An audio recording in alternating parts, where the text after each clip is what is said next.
Saudi अखबार अरब news के editor ने अमरीकी सेनेटर लिंजे गराहम के धमकी आमेज़ बयान का जवाब दे दिया है। बरतानवी टीवी को इंटरव्यू में फैसल अब्बास ने कहा कि लिंजे गराहम चाहते हैं कि हम इस जंग में कूद पड़ें ताकि सऊदी अरब की तेल की तनसीबात को ख़तरा हो।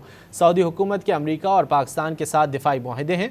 हमारी मुसल्लह अफवाज भी ईरान को जवाब देने की मुकम्मल सलाहियत रखती हैं, लेकिन ईरान के ख़िलाफ़ जंग हमारे स्ट्रेटजिक मफाद में नहीं।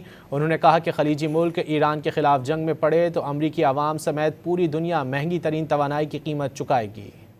I don't think anybody here takes him seriously, and if they did, I would believe the answer would be, Lindsey or Mr. Graham, be careful what you wish for. Do you really want Saudi Arabia involved in this war, putting our oil facilities at risk?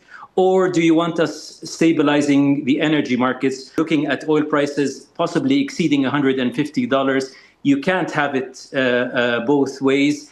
Yet, at the same time, as you rightly pointed out, Saudi Arabia and the rest of GCC countries have left the option to respond on the table.